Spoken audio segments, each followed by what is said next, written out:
Hey, what's going on, everybody? Happy Systems Saturday. I decided to take my whiteboard outside because it's a beautiful August day. A little bit overcast, but actually it's pretty and it's comfortable. So here we are.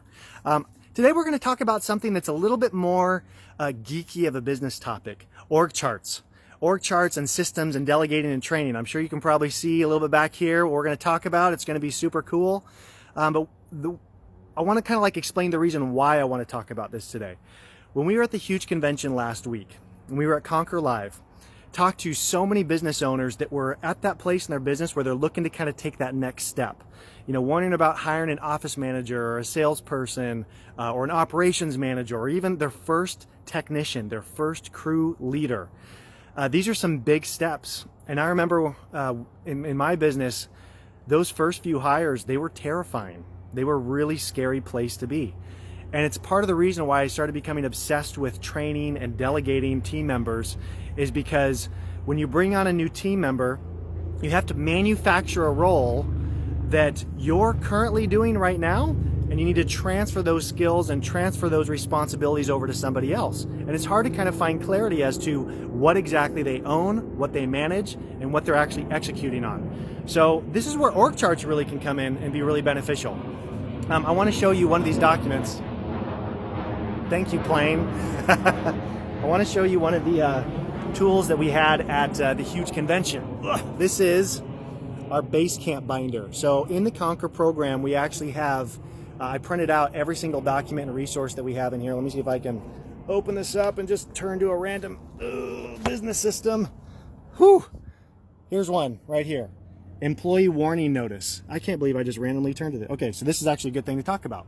So here's a business system that you can put in place that, rather than just give someone a verbal warning, or even if you give someone a verbal warning, are you documenting it? There's a lot of legal issues and problems that you can get into when you don't document when you're giving employee warnings to people.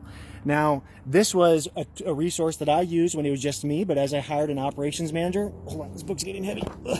As I hired an operations manager, I gave him these tools and resources so that he could document what different types of warnings that he was giving to employees and the people that he were directly responsible for. So I want to answer a question that I've gotten a lot. When you had your company, Brandon, what did your org chart look like? So let's show you. So we had the 4 different departments. We had our director of marketing, we had our director of admin, director of production, and director of sales. Now, one of the things that I did when I had my business is I actually made all my directors, I called them the Justice League. And we met together once a week for an hour, every single week. And I asked all of my directors to pick a superhero that they really identified with. And so my director of admin, for instance, was the Flash. My director of production was Captain America. My director of sales was the Hulk. And I was the Invisible Man. I was the Invisible Man. That was my superhero. And when we got together, we met, we discussed things. But every single one of these directors, they had ownership over each one of these departments. So if we were having fix-its or callbacks, or our revenue hour wasn't very good, or our gross margins weren't that good in our business, my director of production owned that entire department. And so he'd be the person that I'd come to, and he'd be responsible for tweaking and adjusting the machine to make my production department run smoothly. And underneath of him, since we had 3 locations, I had a production manager or operations manager for each one of our locations: west side, north, and east side. And then we had all of our lead technicians and our regular technicians underneath of them. So here we had 8 crews, so 16 people would directly report to my production manager. Now, because we also had a lead and a technician on one crew, the assistant technician, actually I stopped calling them assistant technicians, I just called them technicians or crew members, they would also report to our leads. So this is how I had my production schedule laid out. Now, our production managers, if you notice, on this org chart, look who has a lot of responsibility. Your director of production, your operations managers. They're going to manage the most amount of people inside of your business. That's why it's so critical that you find the right fit for that position. Don't just take a technician that's doing pretty good in production and just be like, hey, let's promote him to a manager. Eventually, he's going to have a lot of people underneath of him and a lot of people reporting to him, and that's a skill set. It's part of the reason why you need to make sure you have management. Each one of these production managers, they were incentivized on the gross margin of our company. Now we had our director of sales. He also was responsible for doing a lot of commercial sales as well. He had a quota of about $1 million a year in sales. And then underneath of him, we had all of our territory managers as well as a virtual assistant. And so he would actually run the sales meetings and get together with our sales team. And he was responsible for bringing in sales and making sure that all of our KPIs and metrics are being met. We also had our director of admin. Underneath her, she had 3 office managers. Again, west side, north, and east side. And then she also had office assistants underneath each one of the office, I shouldn't say she. We had office assistants underneath each one of our office managers. So we had a whole director of admin, or our whole admin department, and she was responsible for making sure that every customer got confirmation calls, got scheduled properly, rescheduling customers.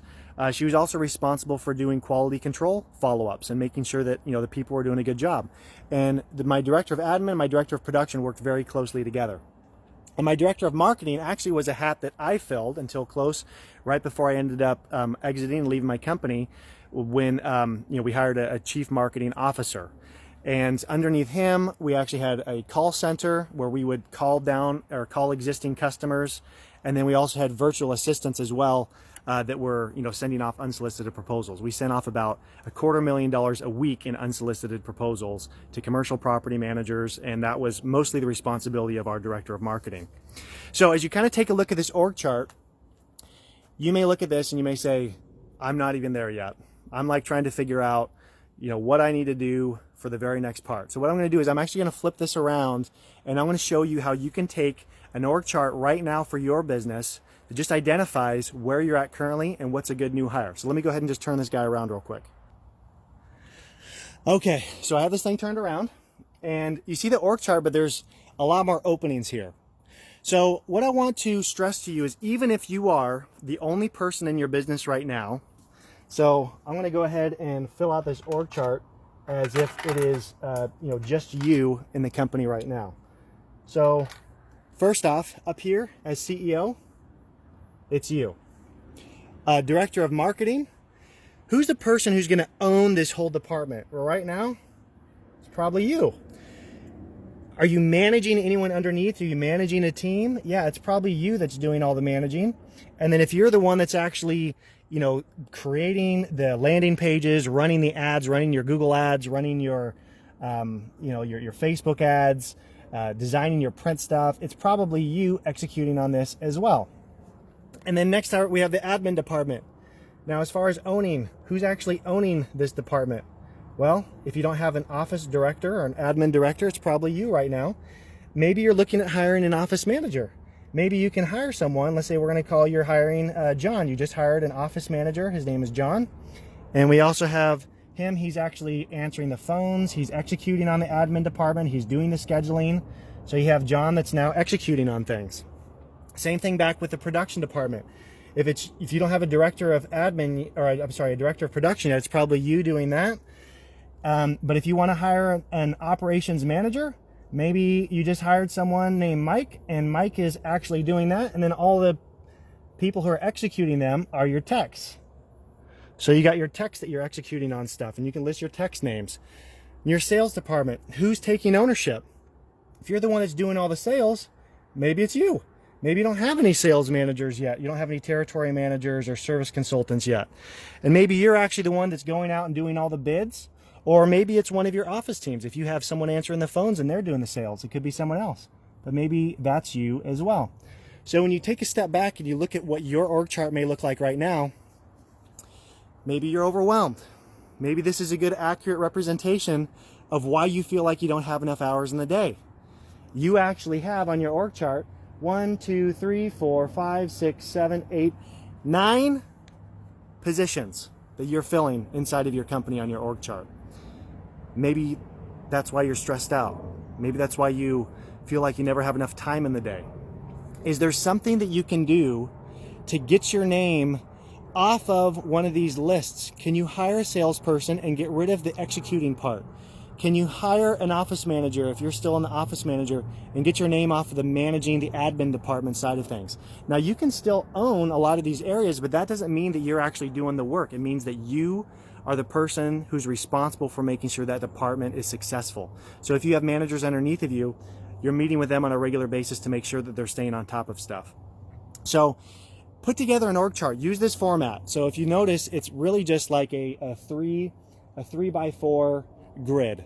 You have the top level that is owning, you have the middle level, which is managing, and you have the bottom level, which is executing. And then we just have our maps: marketing, admin, production, and sales. By the way, if maps is kind of a new concept to you, or you weren't at the Conquer Live event that we had last week, go ahead and put a comment down below and message me about it. We'll send you the exact workbook that we actually used at Conquer Live. So if you're like, oh man, I really missed out at Huge Convention, go ahead and message me down below, comment, like, share this video if you can. I really want to help as many entrepreneurs as possible be able to take that first leap in hiring their next employee. Because let me tell you, when you actually take something off of your plate, this means you have so much more time to be able to focus on all these other aspects of your business. When you hire that first technician for the first time, now you can actually go out and sell more. You can go out and do more marketing. If you hire an office person, now you can not have to worry about answering every phone call that comes in. It frees up so much more time on your schedule to be able to continue working on your systems and working on your business. So that's the Happy System Saturday for this week. I know it's a long one. I know it's kind of hardcore teaching, but it's something that I really thought was important to share, especially since so many people at the Huge Convention were talking about this exact pain point and this exact struggle. Hope you guys have a fantastic week. Hope you crush it. Hope you conquer it. And we'll see you guys next week on Happy System Saturday.